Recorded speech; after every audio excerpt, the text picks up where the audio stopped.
Good morning, everyone.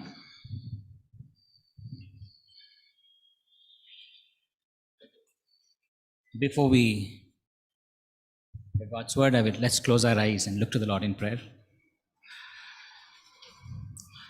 Father, we thank you, Lord, this morning as we have come here to worship you, to give you thanks, and Lord, also to participate in the elements that reminds us of your blood and the body that was broken. Oh Lord, we've remembered, Lord, of all that you've done. This morning as we are going to listen to your word, oh Lord, we know that, well, I know that I am not worthy to stand, let alone speak. But Lord, we want to hear your voice.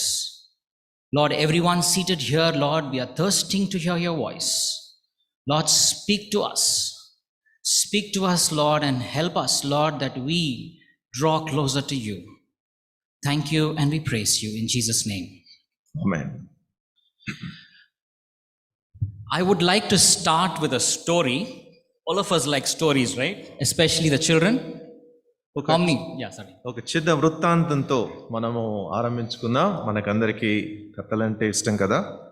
So this is a famous story, and I would like probably the young people or even others to take a guess of what this story is all about. చాలా ప్రఖ్యాతిగాంచిన వృత్తాంతం ఇది.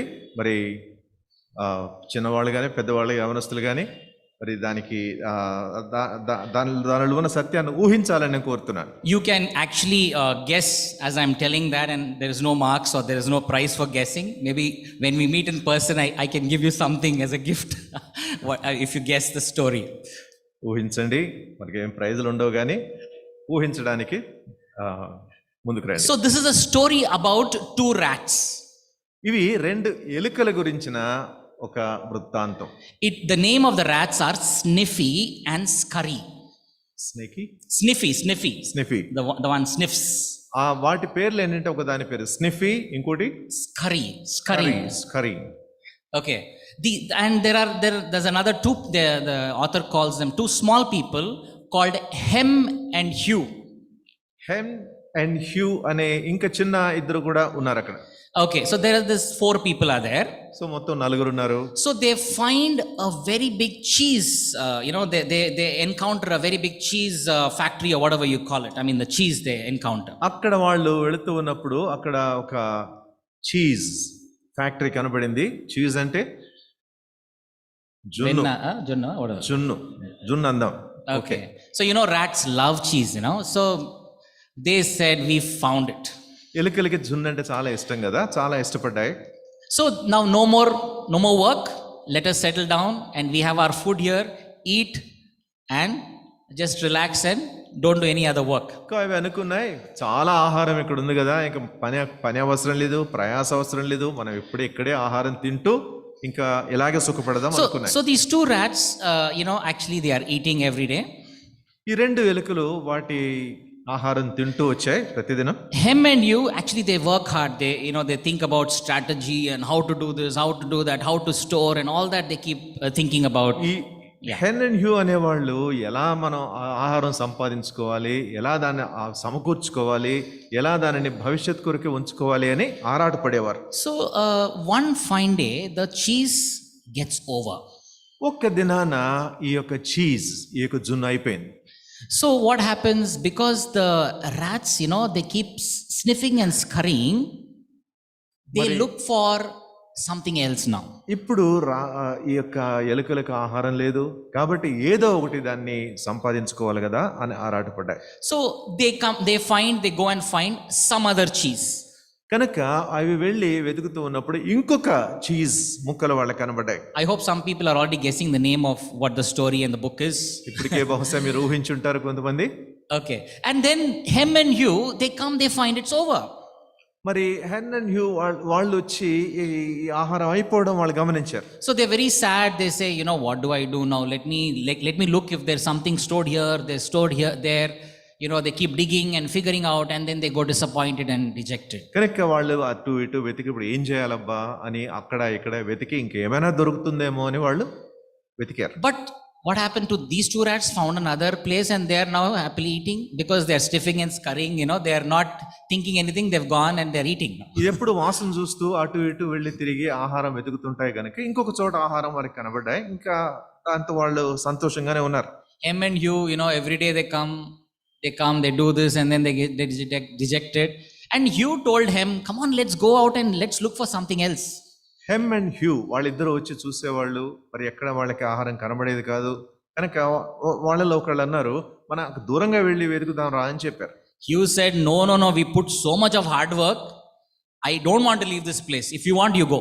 అప్పుడు hue అన్నాడు, మనం చాలా కష్టపడ్డాం కదా, ఇక్కడ నుంచి నేను మాత్రం రాను, కావాలంటే నువ్వు వెళ్ళు. So how after a lot of coaxing and he had to leave and then he had to go. చాలా బతిమలాడిన తర్వాత మరి అతను వదిలిపెట్టి వెళ్ళవలసి వచ్చింది. And it's a long journey, looking for, where to go. The book, you should read it. It's a very small book. You can enjoy that actually. అలా చాలా దూరం ప్రయాణం చేసుకుంటూ వెళ్ళడం జరిగింది. And Hugh goes and finds Sniffen's curry there, and Sniffen's curry, welcome, come. We found this cheese, now you also come. అక్కడ వాళ్ళు వెళుతూ ఉంటే అక్కడ స్నిఫ్ అండ్ కర్రీ, ఆ ఎలుకలు రెండు అక్కడ కనపడ్డాయి. వాళ్ళు అన్నారు, చాలా సంతోషం చూడడం, వచ్చి మాతో పాటు ఉండు అని చెప్పారు. Okay, now what is the moral of the story? ఇప్పుడు ఇంత పెద్ద కథ చెప్పాను కదా, దానిలో ఉన్న నీతి ఏంటి? So the author says, change is not, change is always there. You should never expect everything to be status quo. కనుక రచయిత ఏం చెప్పాడంటే, చేంజ్ అంటే మార్పు అనేది అంతగా వాళ్ళు తీసుకోరు కనుక ఎప్పుడు ఉన్న సంగతులే ఉండాలి కదా అని ఊహించే దినాలు. We are people who like to be very comfortable in our comfort zones, right? మనం ఎలాంటి ప్రజలమంటే మనకున్న సుఖ సౌఖ్యాలతో ఉండే స్థానంలోనే ఉండిపోవాలని కోరుకునేవాళ్ళం. We don't like anything new. We don't like to go and search for something new. And we bags and baggages. We worked so much hard for building this. Building a church or building a company or building people. I don't want to leave it. కొత్త విషయాలు మనకు అవసరం లేదు. మరి మనం కట్టుకున్నవి, తర్వాత మనం ప్రయాసపడ్డవి, అది చర్చ్ గానీ, ఆఫీస్ గానీ, ఇల్లు గానీ ఏదైనా కూడా ఒక మార్పు అనేది అంతగా మనం సిద్ధంగా తీసుకోం. So the author says cheese is a metaphor for what makes you happy. కనుక అక్కడ రచయిత ఏం చెప్తాడంటే, చీజ్ అనేది నిన్ను సంతోష పెట్టడానికి అనువుగా ఉండే ఒక ఉపమానం. So the maze that where they keep on going and spending time is where you spend time to find what your cheese is. కనుక నువ్వు ఎక్కడికన్నా వెళ్ళి సమయం గడుపుతూ ఉంటే, నువ్వు ఎక్కడ నీకు ఆ యొక్క చీజ్ దొరుకుతుందో దాని కొరకు నువ్వు సమయం గడుపుతావు. So now why am I telling this story? అసలు నేను ఎందుకు చెప్తున్నాను ఇవి అంతా? By the way, did anyone guess the name of the book? ఆ book Yes, Who Moved My Cheese? Yeah, good. It's a very Spencer Johnson. You should read. It's a very small reading. Who Removed My Cheese? అనే పుస్తకం. Who Moved My Cheese? So why am I telling this story this morning? ఇంత పెద్ద కథ నేను ఉదయకాలని నేను ఎందుకు చెప్తున్నాను? Is there something that we thought we found and then we realize one day we've lost it? మనకేదో దొరికింది అని మనం అనుకుంటూ ఉన్నప్పుడు ఒక దినాన అది మనం పోగొట్టుకుంటే ఏమవుతుంది? When I became a new believer, I come from a Catholic background, as most of you know. మీలో చాలా మందికి తెలిసినట్లు నేను క్యాథలిక్ నేపథ్యం నుంచి వచ్చాను. కొత్తగా నేను విశ్వసించిన దినాల్లో, so I never knew any theology, any doctrine. I'm a new believer, and I'm just waiting to hear God's word. And one of the places where I grew was Emmanuel House of Worship.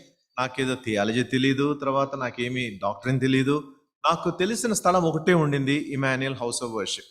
So I was given a book called Could You Fall Away?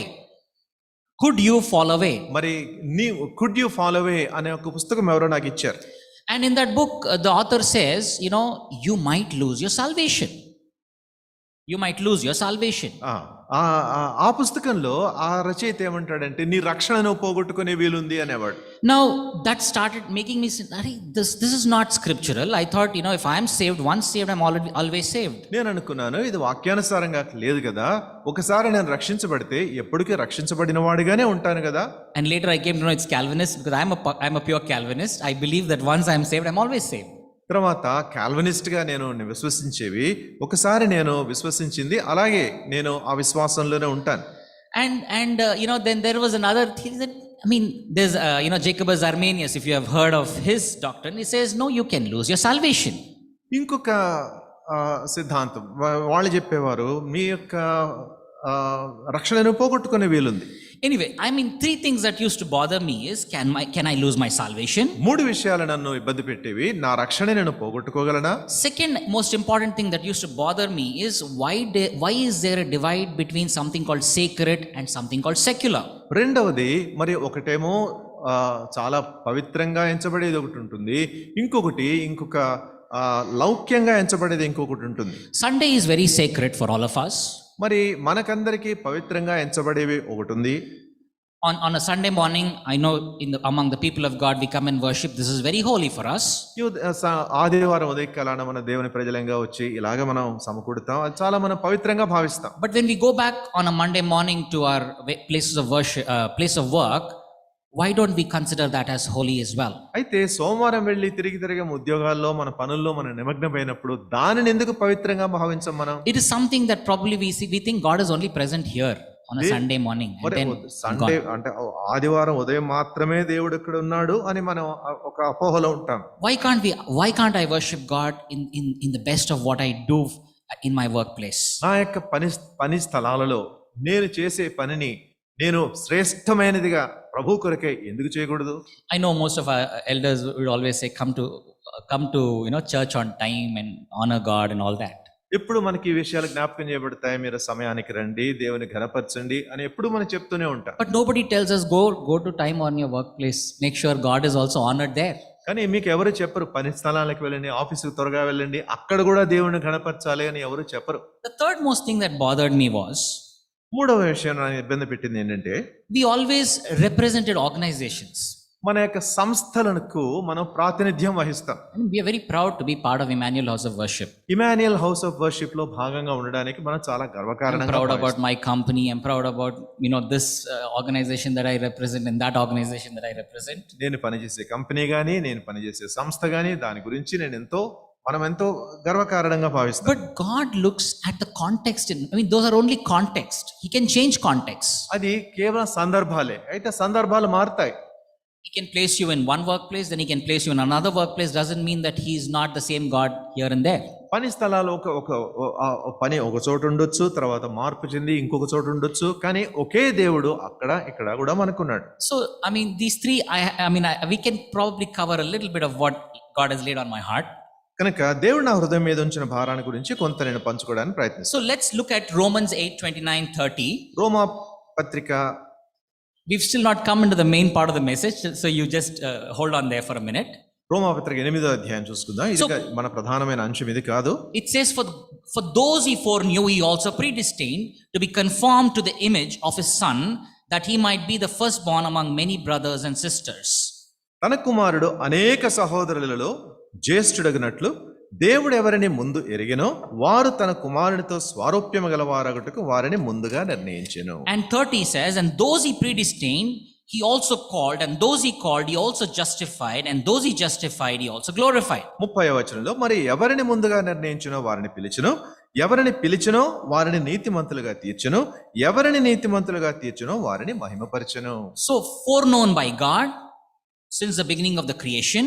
మరి దేవుని చేత తెలుసుకున్న దేవుడు ఎరిగి ఉన్నవారు వాళ్ళు సృష్టి ఆరంభం నుంచే అలాగున్నారు. We are all predestined to be conformed to the image of Christ. తర్వాత యేసుక్రీస్తు ప్రభు యొక్క స్వారూప్యంలోనికి మనం గుర్తించబడడానికి ముందుగానే నిర్ణయించబడ్డాము. And we are all called, మనమందరం పిలువబడ్డాము. we are justified in Christ. యేసుక్రీస్తు ప్రభువులో నీతిమంతులుగా తీర్చబడ్డాము. And we all know that one day we all will be glorified in him. తర్వాత ఆయనలో ఒక దినాన మనందరం కూడా మహింపరచబడతాం అనే విషయం కూడా మనకు తెలుసు. And we all know that those in the hands of the Father and Son are secured eternally.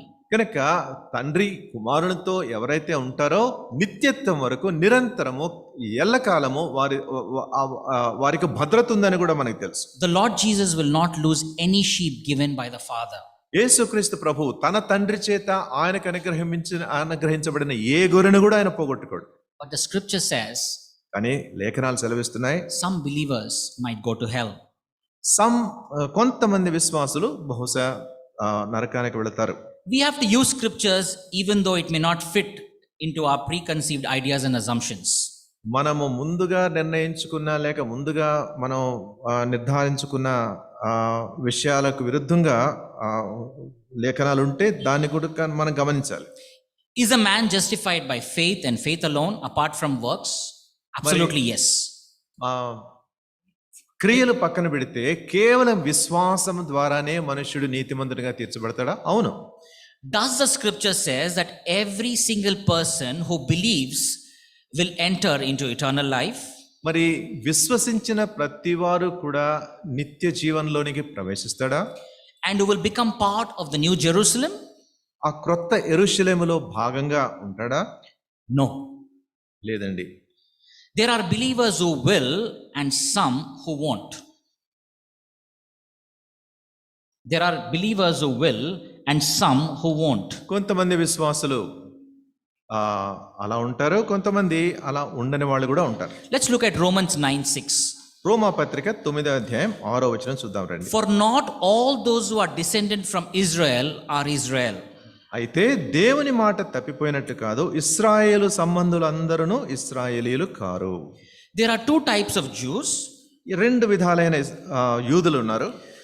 Those whose flesh is circumcised, సున్నతి చేత అంటే శరీరంలో సున్నతి పొందినవారు, some whose hearts are circumcised. మరి ఇంకొంతమంది వాళ్ళ యొక్క హృదయాలతో సున్నతి పొందిన వారు ఉన్నారు. So believers are those some who have eternal life and some who don't. కనుక విశ్వాసులలో కొంతమందికి నిత్య జీవం ఉంది, కొంతమందికి నిత్య జీవం లేదు. So in in the Gospel of John chapter 2 verse 24 and 25, if you see, యోహాను సువార్త 2వ అధ్యాయం 24, 25 వచనాలు మీరు చూస్తే says, but Jesus on his part did not entrust himself to them, because he knew all people and he needed no one to bear witness about man, for he himself knew what was in man. యోహాను 2, 24, 25. అయితే యేసు అందరినీ ఎరిగినవాడు గనుక ఆయన తన్ను వారి వశము చేసుకొనలేదు. ఆయన మనుష్యుని ఆంతర్యమును ఎరిగినవాడు కనుక ఎవడనూ మనుష్యుని గురించి ఆయనకు సాక్ష్యమేనక్కర్లేదు. He knows what's in you, he knows what's in me. నీలో ఏముందో ఆయనకు తెలుసు, నాలో ఏముందో కూడా ఆయనకు తెలుసు. We can be hypocritical in some, and we can cover, but in the presence of God, he knows everyone. కొన్నిసార్లు వేషధారణతో మనం వేరేగా కనబడడానికి ప్రయత్నిస్తాం కానీ దేవునికి సన్నిధిలో మనం ఏది కప్పుకోలేం. In the Gospel of John 8:31, it says, యోహాను సువార్త 8వ అధ్యాయం 21వ వచనంలో says, so Jesus said to the Jews who had believed in him. మరి యేసుక్రీస్తు ప్రభు తన యందు విశ్వాసం ఉంచిన యూదులతో ఇలా అంటున్నాడు. So you mark the word who believed in him. మరి ఆయన యందు విశ్వాసం ఉంచిన వారు. If you abide in my word, you are truly my disciples, is what the Lord said. మరి ప్రభు అన్నాడు, మీరు నా మాటలైన నిలిచి ఉంటే నిజంగా మీరు నాకు శిష్యులయ్యుందురు. If you walk through the same chapter and come to the verse 59 in John's Gospel 8:59, అదే అధ్యాయంలో 8వ అధ్యాయం యోహాను సువార్త 59వ వచనంలోకి వస్తే, the same people who believed in the Lord, మరి ప్రభు యందు విశ్వాసం ఉంచిన వారే ఆ యూదులే, they wanted to kill Jesus. ఆ యూదులు యేసు ప్రభువును చంపడానికి ప్రయత్నించారు. Now, are these the same people or different people? మరి వాళ్ళు అదే ప్రజలా లేకపోతే వేరే ప్రజలా? It is very clear it is the same people, because it's a continuation. He's talking to the same people. చాలా తేటగా తెలుస్తుంది, ఎందుకంటే ఇక్కడ అదే ఆ సందర్భంలో అదే ప్రజల గురించి ఆయన చెప్తూ వచ్చాడు. So we can say not every person who believes is justified. కనుక కేవలం నమ్మిన వారందరూ కూడా నీతిమంతులుగా తీర్చబడే అవకాశం లేదు. Why we also look at the parable of the sower and the seed. మరి ఆ యొక్క విత్తువ అనే ఉపమానంలో ఆ యొక్క ఉపమానం గురించి మనం ధ్యానించేటప్పుడు we are all very familiar with that parable. దాని గురించి చాలా మనకందరికి బాగా తెలిసిన ఉపమానం అది. One group receives the word with joy but falls away when persecution comes. ఒక్క గుంపు సంతోషంతో ఆ యొక్క సువార్తను ఆ విత్తనాన్ని స్వీకరించి, అయితే ఒక హింస అనేది ఎదురైనప్పుడు వాళ్ళు పడిపోతారు. One group receives the word, ఒక గుంపు ఆ యొక్క సువార్తను తీసుకుని వాక్యాన్ని అంగీకరించి, but the cares of the world and deception of the riches choke it out. ఈ లోక సంబంధమైన కష్ట దుఃఖాలు వాళ్ళకి వచ్చినప్పుడు వాళ్ళు దానిలో అణిగిపోతారు, వాళ్ళకు ఊపిరాడదు. We also see Paul talk about Demas, a ministry partner who left the faith. because he fell in love with this world. మరి దేమా అనే వ్యక్తి గురించి పౌలు చెప్తాడు, ఈ లోకాన్ని ప్రేమించి విశ్వాసాన్ని విడిచిపెట్టిన సందర్భాన్ని గురించి చెప్తాడు. How is it possible? Just keep thinking on that point. ఒక్కసారి ఆలోచిస్తూ ఉండండి, అసలు ఎలా సాధ్యం అది? Have you just believed but not turned away from your sin? మరి నీ యొక్క కేవలం మీరు విశ్వాసం ఉంచి పాపము నుంచి తొలగిపోకుండా ఉండగలమా? Have you stopped following the Lord Jesus Christ? మరి యేసుక్రీస్తు ప్రభువును వెంబడించిన వారంగా ఉన్నప్పుడు, Or have you stopped following the Lord Jesus లేకపోతే Christ? యేసుక్రీస్తు ప్రభువును వెంబడించడం అనేది కూడా మనం ఆపివేశామా? And have you started following the prince of the power of air? లేకపోతే ఈ వాయు సంబంధమైన ఈ యొక్క అధికారిని మనం వెంబడించడం ఆరంభించామా? It says in Ephesians 2, the prince, Satan is called the prince of the power of air. ఎఫెసీ పత్రిక 2వ అధ్యాయంలో మనకు కనబడుతుంది వాయుమండల సంబంధి అయిన ఆ యొక్క అధికారి. Have you changed your mind and changed your course? మీ యొక్క మనసు మార్చుకున్నారా, లేకపోతే మీరు వెళ్ళే మీ యొక్క ఒత్తిడి మార్చుకున్నారా? We all believe to avoid going to hell. Am I right? మనందరము విశ్వసించేది ఏంటంటే మనం నరకానికి వెళ్లకుండా ఉండాలనే ప్రయత్నం చేస్తాం. We are so scared. I don't want to go to hell. ఎందుకంటే నరకం అంటే చాలా భయం మనకు. And some of the preachers, they keep the way they kind of shout and scare you off. Praise God. The Lord talks through some of them as well. But we are scared, and we are scared of hell. నరకాన్ని గురించి చాలా ఉధృతంగా వివరించే కొంతమంది వర్తమానికులు ఉంటారు. But వీటన్నిటిని బట్టి నరకాన్ని గురించిన వార్తే మనకు చాలా భయం వేస్తుంది. But what is the intent in which we want to go to heaven? What is the intent we have within? Is it because of the fear of hell? పరలోకానికి వెళ్ళాలి అనే కోరిక వెనకాల మన హృదయంలో ఉన్న ఆ యొక్క మనోభావం ఏంటి? And you say in Matthew 7, the Lord says, you workers of iniquity, as he calls them. మత్తయి సువార్త 7వ అధ్యాయంలో ప్రభువు అంటాడు, అక్రమము చేయవారలారా అంటాడు. And these are the people who call him, what do they call him? Lord, Lord. ఈ ప్రజలే ప్రభువుని ప్రభువా ప్రభువా అని పిలిచిన వారు. You must clean up. We all must clean up before coming to Christ.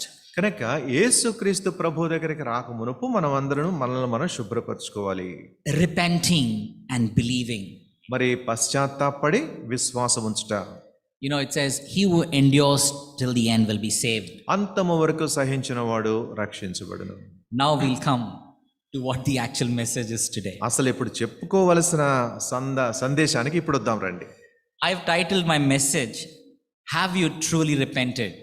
నీవు నిజంగా పశ్చాత్తాపడ్డావా అనే అంశాన్ని ఈ యొక్క వర్తమానానికి నేను ఇస్తున్నాను. We all know, when you say, brother, when were you saved? Then we all start with our story of salvation. On so and so date, on so and so time, on so and so preacher, he preached, and the Lord has touched my life, and I'm here, I'm saved. సోదరుడా సహోదరి, నీవు ఎప్పుడు తిరిగి జన్మించావు, ఎప్పుడు నువ్వు రక్షణ పొందావు అని చెప్తే మనం ఎప్పుడు రక్షించబోద్దామో ఆ వివరాలన్నీ జ్ఞాపకం చేసుకుని ఫలానా వర్తమానం విని నేను రక్షించబడ్డాను అని చెప్తాం మనం. I'm sure everyone has that experience, right? మరి మనలో ప్రతి ఒక్కరికి కూడా ఒక అనుభవం అంటూ ఉంది కదా.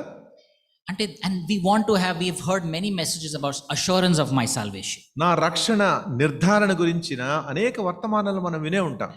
Come with me, please open your books, your Bibles to 2 Kings chapter 17 verse 33. దయచేసి 2వ రాజులు 2 Kings chapter 17 verse 33. 2వ రాజులు 17వ అధ్యాయం 33వ వచనం. 2వ రాజులు 17:33. ఈ ప్రకారముగా వారు యెహోవా యందు భయభక్తులు గలవారై ఉండి తాము ఏ జనులలో నుండి పట్టబడిరో ఆయా జనుల మర్యాద చొప్పున తమ దేవతలను పూజించుచుండిరి. Yeah, here in my version it says 2 Kings 17:33, they feared the Lord. వాళ్ళు యెహోవా యందు భయభక్తులు గలవారే, but they also served their own gods. అయితే వారి స్వంత దేవతలను కూడా వారు పూజించడం జరుగుతుంది. How is it possible? ఎలా సాధ్యమండి అది? They feared God, మరి యెహోవా యందు భయభక్తులు గలవారు కదా, and served their own gods. తర్వాత వాళ్ళ స్వంత దేవతలను కూడా వాళ్ళు పూజిస్తున్నారు. A little background on this passage. దాని గురించిన కొంత వెనక నేపథ్యాన్ని చూద్దాం రండి. So in the year 1772 BC, మరి క్రీస్తు పూర్వం 1772 ఆ సంవత్సరాల్లో Israel was invaded by the armies of Shalmaneser. మరి షల్మనెజర్ అనే యొక్క రాజు చేత ఇశ్రాయేలు వారు దండెత్తబడ్డారు. king of Assyria, అష్షూరు రాజు. and about the 10 tribes of Israel, and most of them were deported from their homeland. They were taken as captives. మరి 10 ఇశ్రాయేలీయులు 10 గోత్రపు వారు వాళ్ళు వాళ్ళ స్థలాల నుంచి బానిసలుగా ఆ దేశానికి కొనిపోబడ్డారు. You can read this in the same passage, 2 Kings 17, and you can read the whole chapter there. if you want. రెండవ రాజుల 17వ అధ్యాయంలోనే ఈ వివరాలనే మనకు కనబడతాయి. And what happened here was, when after they were taken captives, a lot of other people from other nations came in. కనుక వాళ్ళు ఆ విధంగా బందీలుగా ఆ దేశానికి కొనిపోబడిన తర్వాత మరి వేరే దేశాల నుంచి కూడా ఇతరులు కూడా వచ్చారు అక్కడికి. So they all came, and it became a cosmopolitan place, if you may call it in కానీ ఆ modern విధంగా నానాజాతి సమితి లాగా వాళ్ళందరూ అక్కడ ఆ దేశాల్లో కనబడ్డారు. And what happens is, the Lord sends wild animals. There's lions who comes and they divorce and they kills people. అప్పుడు ప్రభు కొన్ని క్రూర మృగాలను వాళ్ళ మధ్యలోకి పంపించారు. Verse 25, you can see that in verse 25 of the same. 25వ వచనంలో మనకు కనబడుతుంది. And so they were scared. కనుక సింహాలు వచ్చాయి, దాన్ని బట్టి వాళ్ళు చాలా భయపడ్డారు. They went and asked the king, what is, we don't know how to stay here because we are scared that maybe we did something wrong against the gods of this land. కనుక వాళ్ళు వెళ్ళి అక్కడున్న ప్రజలను అడిగారు, అయ్యా ఎందుకు ఇలా వస్తుంది మాకు చాలా భయం వేస్తుంది మాకు, ఈ దేశపు లేక ఈ యొక్క ప్రాంతపు దేవుళ్ళని ఏమైనా మేము దుఃఖపరిచామా, వాళ్ళకేమైనా కోపం కలిగించామా అని అడిగారు. So the king gives a very good suggestion. కనుక రాజు ఒక మంచి సలహాను వారికి ఇచ్చారు. Okay, I will, when we've taken the people as we deported them, I will send you one priest across here. మీరు అక్కడ నుంచి వచ్చారు కదా, తర్వాత ఒక యాజకుడిని మీ దగ్గరికి పంపిస్తాను నేను. So maybe he will teach you how to do the proper worship or do things that are pleasing to God. కనుక దేవునికి ఇష్టమైన ఆరాధన ఎలాగ ఉండాలో మీకు చెప్పడానికి ఒక యాజకుని మీ దగ్గరికి పంపిస్తాను. So what happened was, they were the priest came and he said, do this, and they were very fearful. They did all the things that the priest has told them. కనుక యాజకుడు వచ్చి చెప్పిన తర్వాత వాళ్ళు చాలా భయపడ్డారు. కనుక యాజకుడు చెప్పిన విషయాలన్నీ వారికి ఆయన వివరించాడు.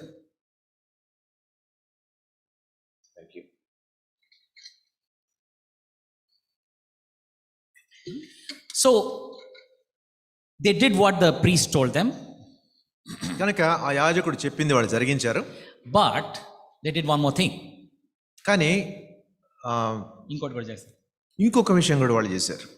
They followed their own gods and goddesses. వాళ్ళు అలా చేస్తూనే వాళ్ళ సొంత దేవతలను కూడా వాళ్ళు పూజించడం మొదలుపెట్టారు. Here you see, they feared God.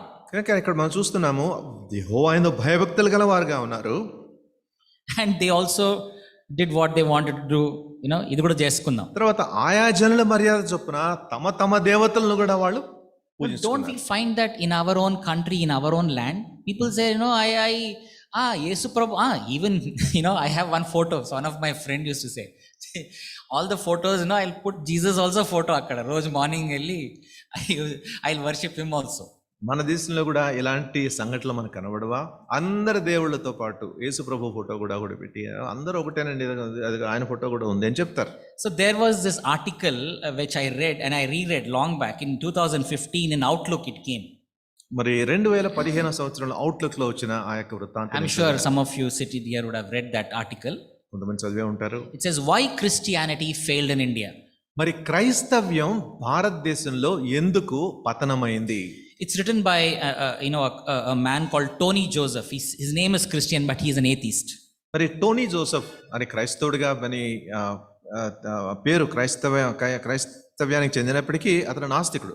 You can go Google it, you'll find this article. It's a 2015 article. You can read it. It's a very good article. గూగుల్లో వెతికితే మీకు కనబడుతుంది 2015 He says this is the land of William Carey's and Mother Teresa's, and you go to Calcutta, you don't even find 2% Christians. మరి ఇది William Carey తర్వాత mother Teresa వాళ్ళు ప్రయాసపడిన దేశం ఇది. అయితే కలకటాకి వెళితే అక్కడ 2% క్రైస్తవులు కూడా మీరు కనబడరు. Why is the author goes and gets into the details of why Christianity failed in India. How come people like stalwarts like Mother Teresa couldn't impact people to become Christians. క్రైస్తవ్యం ఎందుకు పతనం చెందింది అనేది ఆ రచయిత చెప్తూ ఉన్నాడు. తర్వాత ఇక మదర్ తెరెసా లాంటి వాళ్ళు ఇక ఇతరులు ఎందుకు ప్రభావాన్ని కలిగించలేకపోయారు. And where is I mean, the current, the BJP and all, they accuse Mother Teresa of proselytization, which means converting people to Christianity. ఇప్పుడు బీజేపీ వాళ్ళు వీళ్ళు వచ్చి మరి ఈ యొక్క మదర్ తెరెసా వీళ్ళందరూ బలవంతంగా మరి మత మార్పిడిలు చేశారు అని వాళ్ళు నెపాలు మోపుతున్నారు. I wish he was doing that. Maybe the percentage would have gone up. బహుశా అలా చేసుంటే ఈ ఈ ఈ ఈ క్రైస్తవుల సంఖ్య పెరిగి ఉండేదేమో అప్పుడు. Anyway, you want to know the reason? I'll just summarize very quickly why Christianity failed in India. Anyway, how many of you are interested to know? I hope people are awake to listen. Okay. క్లుప్తంగా చెప్తాను. Two reasons. ఎందుకు క్రైస్తవ్యం భారతదేశంలో పతనమైంది? రెండు కారణాలు. He talks about one reason is Christianity thrived in persecution. ఒక కారణం ఏంటంటే క్రైస్తవ్యము హింసల మధ్యలో అది వర్ధిల్లింది. Look at the history of Christianity. క్రైస్తవ్యం యొక్క చరిత్ర ఒకసారి చూడండి. Anywhere in the world, ప్రపంచంలో ఎక్కడైనా సరే, you persecuted the church grew. మరి సంఘము హింసలకు గురి చేయబడ్డప్పుడు అది వర్ధిల్లింది. And what happened in India? మరి భారతదేశంలో ఏమైంది? There was no persecution. హింస లేదు, ఏమి లేదు. They accepted Jesus as one of the gods and goddesses like other gods and goddesses. This is one more god added to the Mukkoti Devatalu. యేసు ప్రభువును వారికున్న దేవుళ్ళలో ఇంకొక దేవుడిగా వాళ్ళు ఆమోదించారు, అంగీకరించారు. అందుకని అలా ఉండిపోయారు. So he says they have neither accepted nor rejected Christ. కనుక యేసుక్రీస్తు ప్రభువును వాళ్ళు అంగీకరించలేదు, తృణీకరించడం కూడా లేదు. So he cites, that, now, I mean, he goes on to say, if now there is some persecution happening for Christians. ఇప్పుడు కొంత హింసాత్మకమైన సంఘటనలు క్రైస్తవుల మధ్యలో He జరుగుతున్నాయి. actually warns them, be careful. Be careful. He warns the people who are reading the article. మరి article చదివే వాళ్ళు జాగ్రత్తగా ఉండండి. Indian Christians have never faced persecutions. Indian Christians, భారతదేశంలో ఉన్న క్రైస్తవులు ఎప్పుడూ హింసలను ఎదుర్కోలేదండి. You persecute them, they will grow.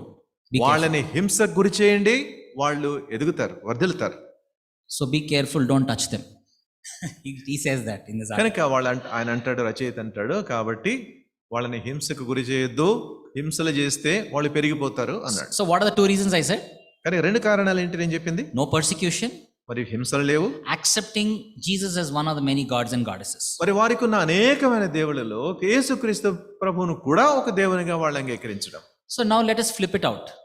ఇప్పుడు మనం అటు మార్చి We all want the gospel to grow in our country, right? మనం క్రైస్తవ్యం మన దేశంలో పెరగాలనే మనం అనుకుంటాం కదా. What should be there then? What should be there for us to grow?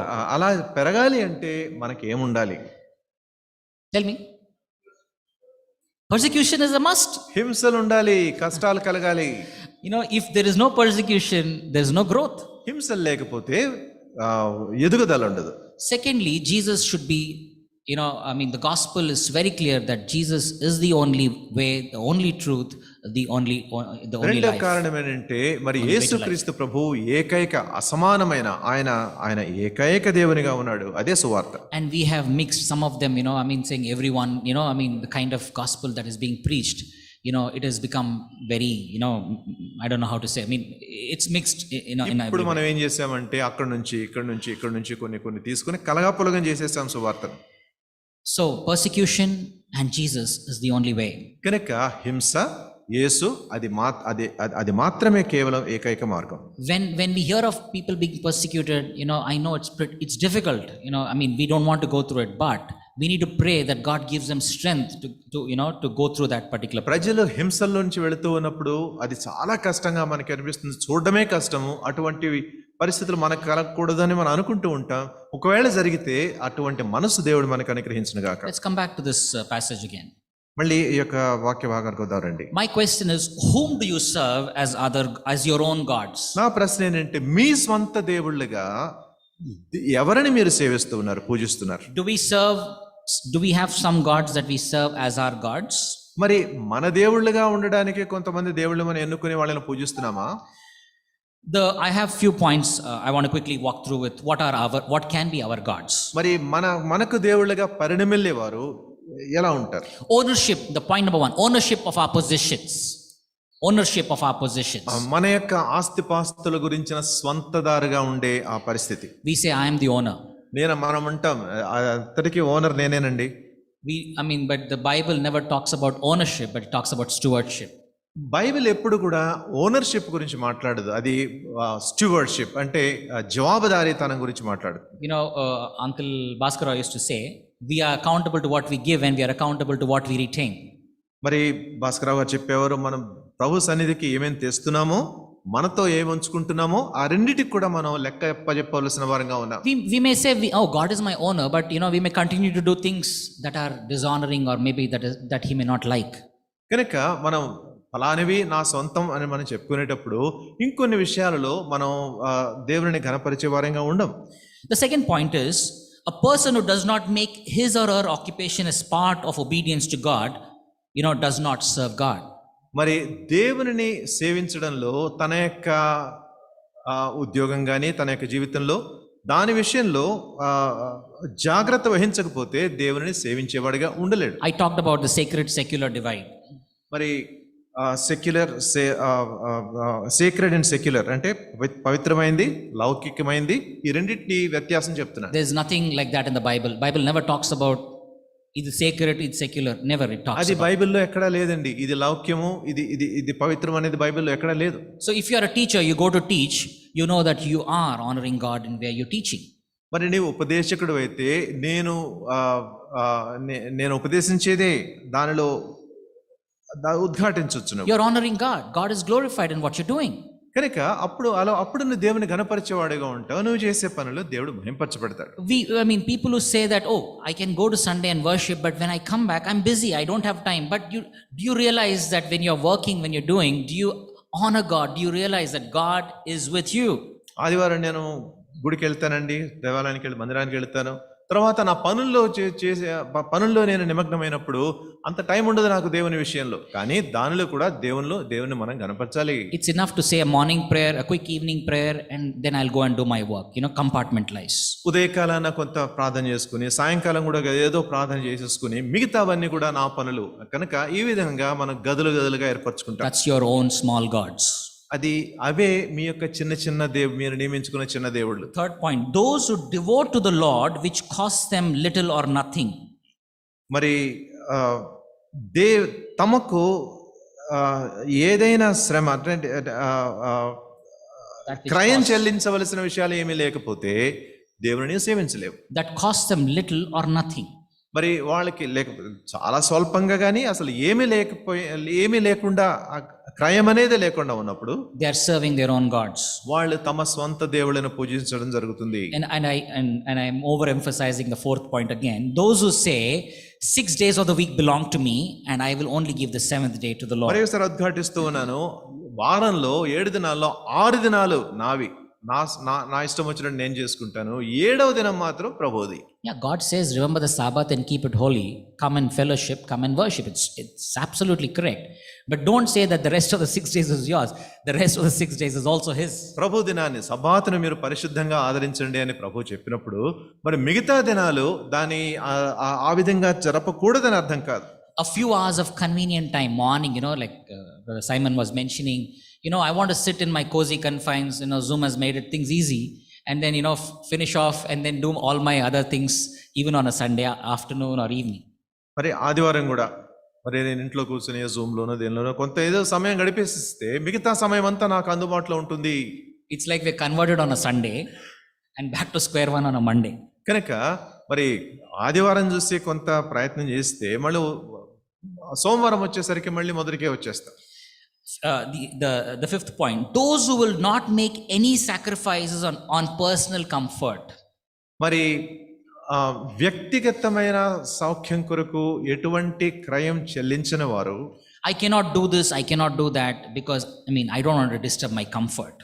ఇది నేను చేయలేనండి, ఆ పని నేను చేయలేను, ఎందుకంటే అది నాకు కొంత అసౌకర్యం కలిగిస్తుంది. I have my own family time, that's very important for me. నాకు కుటుంబ సమయం కావాలండి, నాకు చాలా ముఖ్యమది. Even for a few hours I can't do this. మరి కొన్ని గంటలైనా కూడా నేను చేయలేను. Probably you are serving your own gods. అలా చేస్తుంటే బహుశా నీవు మీ స్వంత దేవుళ్ళను పూజిస్తున్నారు. Remember, we're talking about serving our own gods. మన స్వంత దేవుళ్ళను పూజించడం గురించి మనం మాట్లాడుకుంటున్నాం. We are grudgingly giving time and money and not with a cheerful heart we are serving our ఏదో own gods. అయిష్టంగానే సణుక్కుంటూనే గొడుక్కుంటూనే మనం ముందుకు తీసుకుని వచ్చి కానుకలు ఇస్తామేమో కానీ నిజంగా యథార్థమైన హృదయంతో మనం ఇవ్వలేమేమో. Some people don't like to talk about money. They say, why money?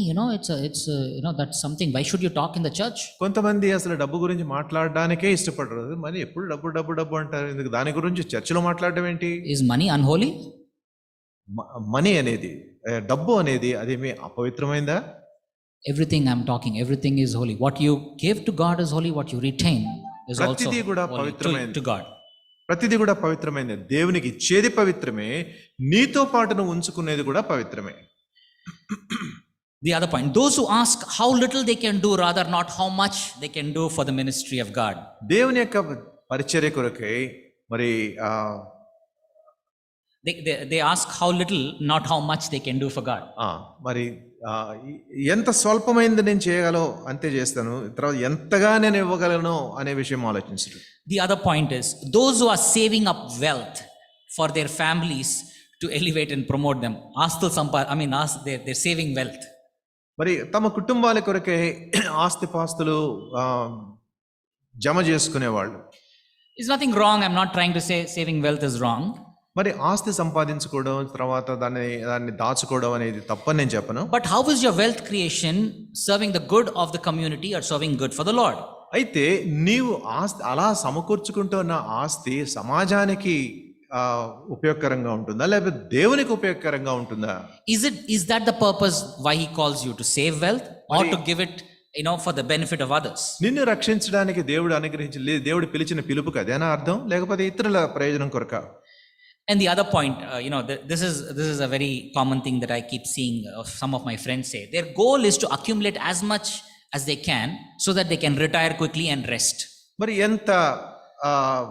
ఎంత ఎక్కువ వీలైతే అంత దాన్ని సమకూర్చుకుని తర్వాత రిటైర్మెంట్కి వెళ్ళిపోయి దాని తర్వాత విశ్రాంతి తీసుకోవచ్చు అని చాలా మంది చెప్తారు. Put money in the bank, బ్యాంకులో డబ్బులు పెట్టుకుని get some interest, అక్కడ నుంచి కొంచెం వడ్డీ సంపాదించుకుని, and let me rest and relax. I have nothing. I don't want to do anything for the Lord. ఇంకా చేసే పని పాట లేదు కాబట్టి నేను కూర్చొని విశ్రాంతి తీసుకుంటాను. Has God given you the right to rest?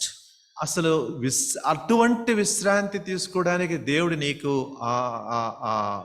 హక్కిచ్చాడా? There are some people who even after retirement ages, they keep striving for the kingdom of God. Some of us are in our own midst. Auntie Bera is an inspiration, who keep serving even after 70 plus, whatever the age is, aunties. మరి వృద్ధాప్యం వచ్చిన తర్వాత కూడా, retirement age లో కూడా దేవుని యొక్క పరిచర్యలో తమను తాము వ్యయం చేసుకునే వాళ్ళు ఎంతో మంది ఉంటారు. Some of our elders, we don't talk about them. Even after retirement, they keep doing a lot of ministry for the work of God. మనలో పెద్దవాళ్ళు తర్వాత వాళ్ళ యొక్క రిటైర్మెంట్ ఏజ్ దాటిపోయిన తర్వాత వాళ్ళ యొక్క వృద్ధాప్యం ఏజ్ లో కూడా, వయసులో కూడా దేవుని మందిరం కొరకే, దేవుని కొరకే పాటుపడతారు. We keep criticizing them. We are very soon to criticize. I am one of them. మరి వాళ్ళని విమర్శించడం సులభమే, వాళ్ళలో ఒకటి నేను. But we don't think about how much they strive for the kingdom of God. అయితే దేవుని యొక్క రాజ్యం కొరకే ఎంత ప్రయత్నాలు వారు చేస్తారో అనేది మనం వారి గురించి ఆలోచించాం.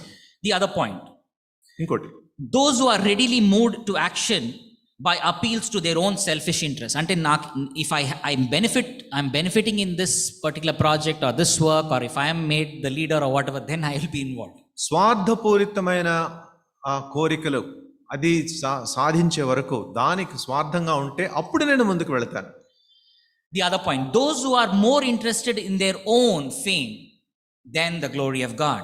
తమ స్వంత ప్రయోజనాలు దేవుని కంటే మించి, దేవుని మహింపరిచేదానికంటే తమ స్వంత ప్రయోజనాలపై భారాన్ని ఉంచుకున్నారు. నా ఫోటో ఇక్కడ రావాలి, ఇట్లా రావాలి, this is how it should be, and the flexi should be like this. ఫ్లెక్సీలో నా ఫోటో కనపడకపోతేనా మీరు అయిపోయారు. So their fame is more important than the glory of God. కనుక తమకు కలిగే కీర్తి దేవునికి కలిగే మహిమ కంటే ఎక్కువగా వారు భావిస్తారు. The other point, some who are interested in any subject other than the scriptural or knowing God. లేఖనాలకు సంబంధించి లేక దేవుని తెలుసుకునే దానికంటే ఇంకా ఇతర సబ్జెక్టులు అన్ని వారు అన్వేషిస్తారు. One more point, ఇంకోటి someone who thinks their salvation, నేను రక్షించబడ్డాను అంతే, that's enough. I mean, I'm now going to heaven, everything else doesn't matter. And even if, I mean, I should use a word, if anyone goes to wherever they want, let them go. I'm more selfish, I'm only looking at my own self. నా రక్షణ నాకు దొరికిందండి, ఇంక వేరే వాళ్ళు ఎక్కడికి పోయినా నాకు అవసరం లేదు, నా రక్షణ నాకు దొరికితేనే పరలోకానికి వెళతాను అనే భావన. Which means my own salvation is primary and more important than anything else in life. నా స్వంత రక్షణ అన్నిటికంటే ప్రాముఖ్యంగా నేను భావిస్తాను, ఇంకా వేరే విషయాలు నాకు అవసరం So లేదు. I have mentioned some of these points here, brothers, sisters. ఇంకా సహోదరి సహోదరులారా, కొన్ని విషయాలు నేను ఇక్కడ ప్రస్తావించాను. But what is your own gods? తర్వాత మీ స్వంత దేవుళ్ళ గురించి ఏమిటి? Second point, one we said, they were serving after their own gods. And second point is, I would mention is salvation of the wicked is impossible. Let's look at 1 Peter 4:18. తమ దేవతలను పూజిస్తూ ఉన్నారు, అయితే దుర్మార్గుల లేక దుర్మార్గపు మార్గంలో ఉన్న వారి యొక్క రక్షణ అనేది అసాధ్యం. 1 పేతురు 2వ అధ్యాయం. If it is hard for the righteous to be saved, what will become of the ungodly and the sinner? నీతిమంతునికే అంత కష్టంగా ఉంటే ఆ మార్గం, అయితే మరి భక్తిహీనులకు ఇంకా ఎంత కష్టంగా ఉండాలి? Yeah, we're talking about those, I mean, it's very difficult for the wicked or the ungodly to be saved. మరి రక్షించబడడం అనేది ఈ యొక్క ఆ భక్తిహీనులకు చాలా కష్టం, దుర్లభం. The righteous, it's very difficult for the righteous to be saved, and for the sinner it is impossible, is what Peter says. నీతిమంతునికే, Peter అనేది ఏంటంటే నీతిమంతునికే రక్షించబడడం అంత కష్టమైతే మరి పాపి సంగతి ఏంటి? ఇంకా అసాధ్యం కదా. Now who are these righteous people? అయితే ఈ నీతిమంతులు అంటే ఎవరు? Does not mean they have not sinned. అంటే వాళ్ళు పాపరహితులు అని అర్థం కాదు. Those who have never sinned against God are in fact already saved. దేవునికి విరుద్ధంగా ఎప్పుడూ పాపం చేయని వాళ్ళు అప్పటికే రక్షించబడ్డారు. They are in God and they are already saved. వారు దేవునిలో ఉన్నారు కనుక వారు రక్షించబడినట్లే. But these righteous are those who, having been sinners, have come to the faith in Christ. అయితే ఈ యొక్క విశ్వాసులు, ఈ యొక్క నీతిమంతులు ఎవరంటే విశ్వాసం ద్వారా దేవుని దగ్గరికి వచ్చి, యేసు ప్రభు దగ్గరికి వచ్చి వాళ్ళు రక్షించబడినవారు.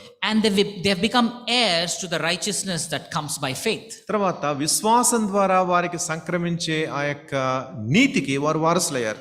Paul says it's not how great your sin is, but if you have faith in Christ and accept his atonement, and you can receive pardon from Christ. కనుక పౌలు ఏమంటాడంటే మరి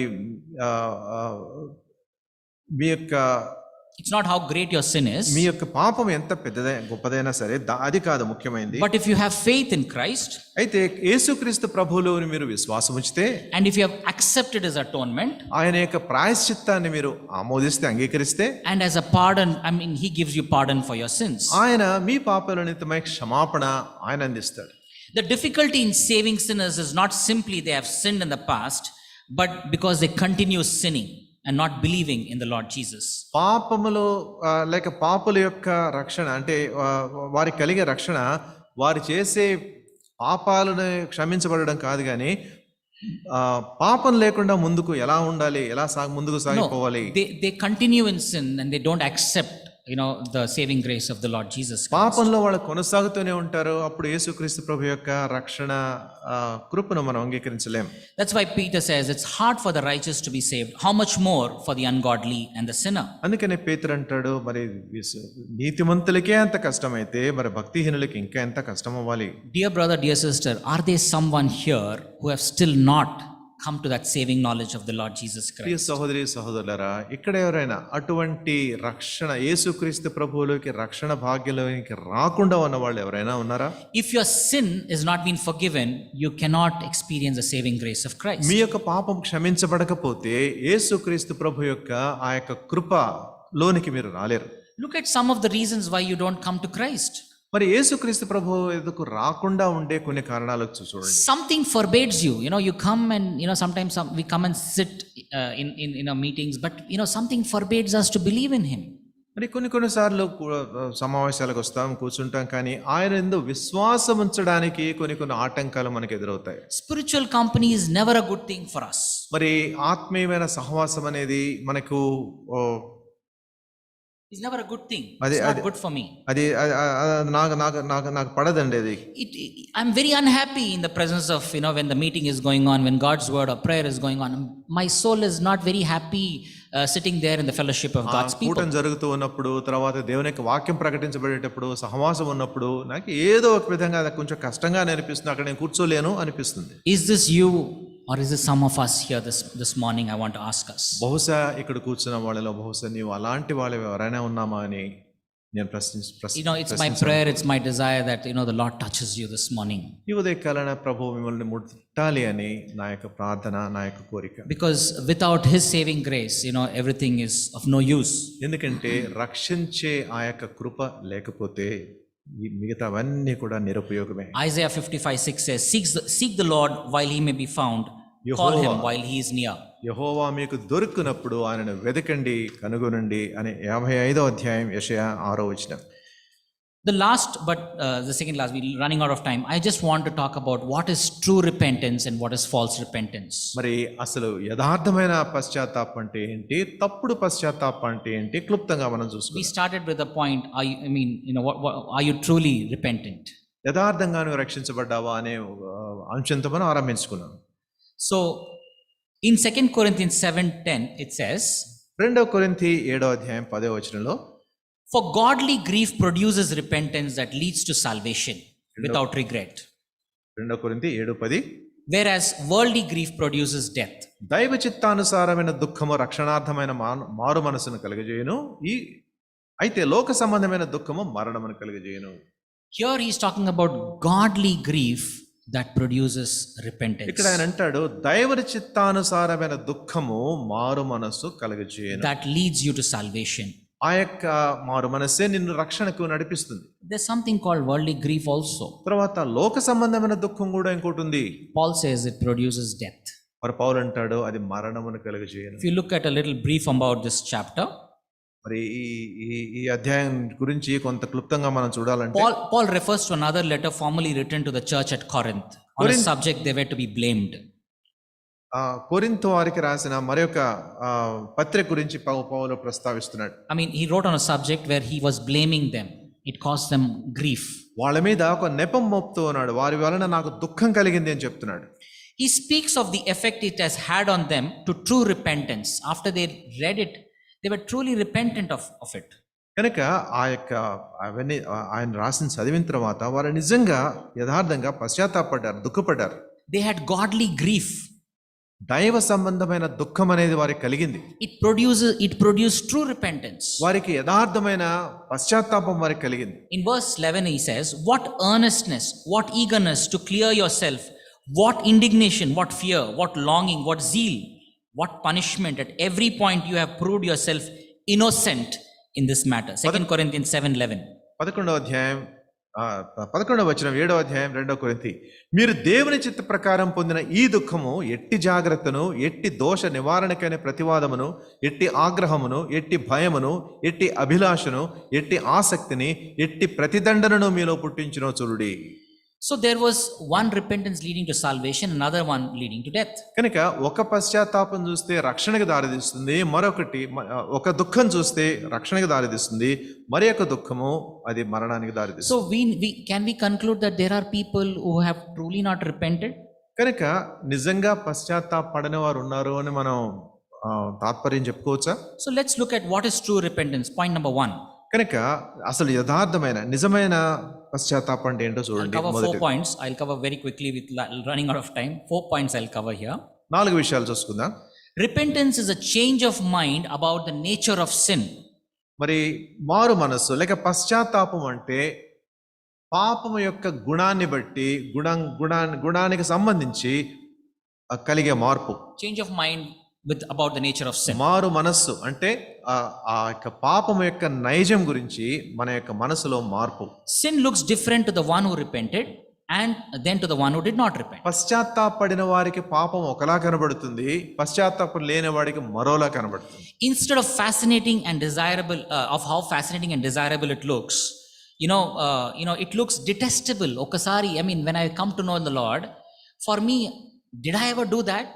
is that something that it is detestable. I even loathe, I hate about it. పశ్చాత్తాపానికి ముందు ఒక సంగతి చాలా ఆకర్షణీయంగా, చాలా అనుకరించదగిందిగా కనబడినప్పటికీ పశ్చాత్తాపం తర్వాత అది హేయమైందిగా కనబడుతుంది.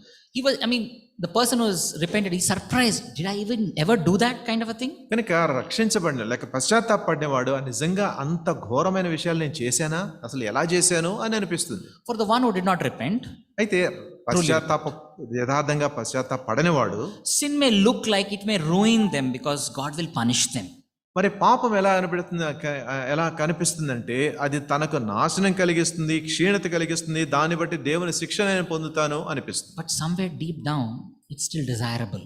అయితే హృదయపు లోతుల్లో ఆ పశ్చాత్తాపడాలి అనే కోరిక కొనసాగుతూనే ఉంటుంది. Desirable to do that sin again. Desirable. ఆ పాపము చేయకూడదు అనే ఆ యొక్క కోరిక అది ఇక్కడ ఉంది. It's there somewhere inside. They love it.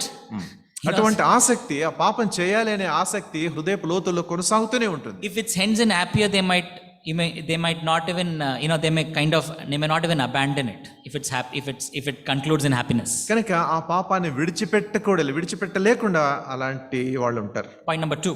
2. Repentance is a change of mind about the nature of sin in relationship of God. దేవునికి సంబంధించినంత వరకు పాపం యొక్క ఆ యొక్క గుణాన్ని బట్టి మారు మనసు పొందడం అనేది పశ్చాత్తాపం. Sinners do not understand why God threatens sin with such a severe punishment. ఎందుకు దేవుడు, why is he so picky on the sin? చిన్న పాపాలే కదా, దేవుడు ఎందుకు అంత పట్టింపు కలిగి ఉంటాడు అని కొంతమంది ఆలోచిస్తారు. So they love it and say they don't understand why God should punish. కనుక ఆ యొక్క పాపాలను ప్రేమిస్తూనే అసలు దేవుడు ఎందుకు దీనిని శిక్షించాలి అని ప్రశ్నిస్తారు. God constantly talk about sin and eternal punishment, eternal damnation. They don't even have an idea of what it is. కనుక ఆ యొక్క దేవుడు ఎప్పుడు ఆ యొక్క నిత్య మరణము, నిత్య శిక్ష వాటి గురించి ఎందుకు మాట్లాడతారు? కనుక దాని ప్రభావాన్ని, దాని యొక్క పర్యవసానాన్ని వాళ్ళు ఆలోచించరు. People who have truly repented, they see sin differently. నిజంగా పశ్చాత్తాపడిన వారు పాపాన్ని మరోలా వాళ్ళు చూస్తారు. In their mind they see sin in the same light as a believer, and they look at it as not just change of mind but as a change of heart as well. అలా పశ్చాత్తాపడిన వారు పాపాన్ని మారు మనసు పొందిన దృక్పథంతో చూస్తారు, తర్వాత దాన్ని మరో విధంగా చూడరు. Change of mind and a change of heart. మారు మనసు అంటే మనసులో మార్పు, తర్వాత హృదయంలో మార్పు. But a sinner whose only mind is changed and but his heart still does not go is truly not repented. పాపి కేవలం మనస్సు మాత్రం మార్చుకుని హృదయంలో దానికి తగిన మార్పు జరగకపోతే is not truly repented. అది నిజమైన పశ్చాత్తాపం అనబడదు. Third point. 3. Repentance is a change of mind regarding the tendencies of sin. పాపము యొక్క నైజం గురించి లేక పాపము యొక్క దానికి తగిన కారణాల గురించి మనసు మార్చుకునుట అనేది పశ్చాత్తాపం. A person who is not truly repented, నిజంగా పశ్చాత్తాపడని వ్యక్తి, like I said, his mind may be changed without truly being repented. మరి మనసు అంటే పశ్చాత్తాపం లేకుండానే మనసులో మార్పు కలగొచ్చు. He or she may know the every truth about the scripture and about sin and punishment. మరి అటువంటి వ్యక్తికి ఆ యొక్క లేఖనాల్లో పాపం గురించి చెప్పబడిన మాటలన్నీ తెలుసు, తర్వాత పాపానికి తగిన శిక్ష గురించి తెలుసు, and the consequences and all of that. తర్వాత దానికి ఉండవలసిన పర్యవసానాలు తెలుసు. But they have never had a change of heart. అయితే వారికి ఎప్పుడు ఆ యొక్క హృదయంలో మార్పు అనేది జరగలేదు. There may be some of us sitting here who may think that they were saved, but they are not. బహుశా ఇక్కడ కూర్చున్న వాళ్ళలో కొంతమంది ఎవరైనా ఉన్నారేమో, నేను రక్షించబడ్డాను, పశ్చాత్తాపడ్డాను అనుకుంటూనే అలాంటి జరగకుండా ఉన్నవాళ్ళు. Have you come to Christ because of a fear of hell or because of not having God punish you, but you don't have your outlook to sin the same way that God has? నరకం అంటే భయం వేసి లేక దేవుడు ఇచ్చే శిక్షణ గురించి భయపడి ఆ భయంతో నువ్వు ఇక్కడికి వచ్చావా, లేకపోతే పశ్చాత్తాపడాలి అనే కోరికతో వచ్చావా? Last point and then we will close. Repentance is a change of mind regarding the guilt of sin. పాపానికి సంబంధించిన దోషభావాన్ని, a sinner with no apathy has no idea about the guilt of sin. అటువంటి దోషభావాన్ని గురించిన యొక్క సంపూర్ణమైన మార్పు. If he believes that sin deserves eternal death, it will be impossible for him to remain apathetic. మరి పాపం అనేది నిత్య శిక్షకు గురవుతుంది, పాపం నిత్య శిక్షకు దారితీస్తుంది అని అని అని అని అని అని అని అని నమ్మితే మరి దాని గురించిన It will be impossible for him to be apathetic. He will not be apathy. దాని గురించిన ఎటువంటి అపోహ కలిగి ఉండడానికి అది అసాధ్యం. A truly repentant person will see sin and the consequences. మరి నిజంగా పశ్చాత్తాపడిన వ్యక్తి పాపాన్ని గురించి దానికి తగిన పర్యవసానాన్ని గురించి పూర్తిగా గ్రహింపులో ఉంటాడు. And he'll be awakened and convicted with no doubt at all. కనుక మరి ఎటువంటి సందేహం లేకుండా పూర్తిగా ఒప్పింపులోనికి అటువంటి వ్యక్తి వస్తాడు. If your sin, if you have repented, if your repentance is genuine, this is what will happen to you. నీ పాపాల గురించి యథార్థంగా నిజంగా నువ్వు పశ్చాత్తాపడితే There is a conscious change of views and feelings in your mind about sin. మరి పాపాన్ని గురించిన నీ యొక్క మనసులో నీ యొక్క హృదయంలో పూర్తిగా నీకు తెలిసిన విధంగానే ఒక మార్పు నీకు కనబడుతుంది. Your inclination to sin is gone. పాపం చేయాలి అనే కోరిక నీలో నుంచి పోయింది. It produces reformation of conduct in your behavior. నీ యొక్క ప్రవర్తనలో ఒక మార్పు, నీ యొక్క నడతలో ఒక మార్పు నీకు కనబడుతుంది.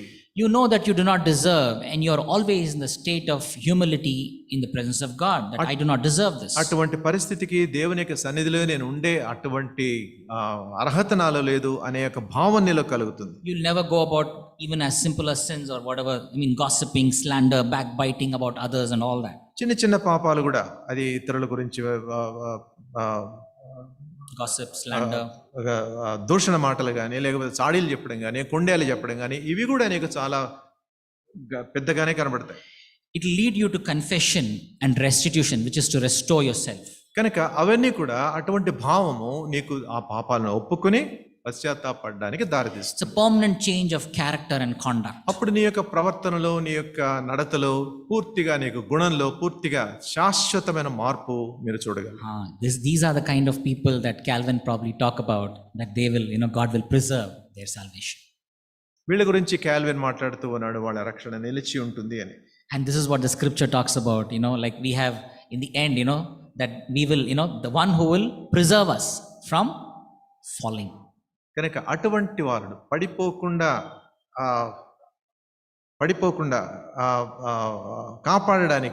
కాపాడబడేవాళ్ళు వారే. Not someone who probably think he's repented but not repented truly. కనుక నేను పశ్చాత్తాపడ్డానని అనుకుంటూనే యథార్థమైన పశ్చాత్తాపంలోకి వెళ్లకుండా ఉండే వాళ్ళ గురించి కాదు. I still wanted to talk about false repentance and characteristics, and also how to truly repent. Maybe at some point of time we will cover this. తప్పుడు పశ్చాత్తాపం గురించి ఇంకా మాట్లాడాలని నేను కోరుతున్నాను, కానీ మరి ఒక సమయంలో మాట్లాడుకుందాం. Can we all close our eyes and ask the Lord as we come this morning? మనం అందరం కళ్ళు మూసుకుని ఈ ఉదయ కాలాన ప్రభు సన్నిధిలో మనం కొనసాగుతూ ఉన్నప్పుడు ప్రభువుని ఇలా అడుగుదాం. Can we in the presence of the Almighty, Lord, have I truly repented? Lord, I want to truly repent this morning. సర్వశక్తుడైన దేవుని యొక్క సన్నిధిలో, ప్రభువా, నేను నిజంగా పశ్చాత్తాపడ్డానా? పూర్తిగా యథార్థంగా నాలో పశ్చాత్తాపం జరిగిందా? Yes, the Lord does not want even one person to be, to lose his salvation. మరి ఒక్క వ్యక్తిని కూడా ఆ యొక్క రక్షణ కోల్పోవడానికి ప్రభువుకి ఇష్టం లేదు. And it is not the fear of hell, or it is not the fear of anything that should drive us to కేవలం నరకం యొక్క భయంతోనే కాదు, మరి ఆ యొక్క దాని గురించి కాదు మనకు కలగాల్సిన ఒత్తిడి. If we want to know him truly and deeply and love him, then we will also hate sin. మరి లోతైన విధంగా ఆయనను మనం ప్రేమించడానికి మనం కోరుకుంటూ ఉంటే అదే పాపం విషయమే మన ద్వేషం కూడా కనబరుస్తాం. We come week after week, year after year, and all of our life we come, sit down, and yet go back, not knowing the truth of salvation, the truth of repentance. Oh, how miserable will our lives be. వారం వస్తూ సమకూడుతూ అదే విధంగా పాపాన్ని గురించిన తగిన యథార్థమైన పశ్చాత్తాపం మనకి లేకుండా అలాగే తిరిగి వెళ్ళిపోతే అది ఎంత ఘోరమైన పరిస్థితి. My dear brother, my dear sister, take this time, take this opportunity to reconcile back to God. ప్రియ సహోదరుడా, సహోదరి, దేవునితో సమాధాన పడడానికి ఈ అవకాశాన్ని మరి ఒకసారి వినియోగించుకో. Lord, I do not want to have any other gods except you in front of me. ప్రభువా, నాకు ఎదురుగా నిన్ను గురించిన తలంపులు తప్పితే ఇంకా వేరే తలంపులు నాకు వద్దు. Lord, count me as a righteous person, not because I'm truth, but Lord, righteous in you. ప్రభా నేను యథార్థుడినని ప్రభా దాన్ని బట్టి కాదు కానీ నీ యందు నేను నీతిమంతుడిగా ఉన్నాను కాబట్టి దానిని బట్టి నీవు నన్ను నీతిమంతునిగా ఎంచుము. Lord, change my mind as much, Lord, but also change my heart to devoutly follow you and walk in your ways. ప్రభా నీ యొక్క మార్గాల్లో నేను సాగిపోవడానికి నడవడానికి నా మనస్సునే కాదు నా హృదయాన్ని కూడా మార్చండి. Is this your prayer this morning, my dear brother, my dear sister? సహోదరి సహోదరుడా, ఈ ఉదయ కాలాన్ని నీ ప్రార్థన అదే ఉంటుందా? It is between you and God who's speaking to you. దేవుడు నీతో ఈ దినం మాట్లాడుతూ ఉన్నాడు.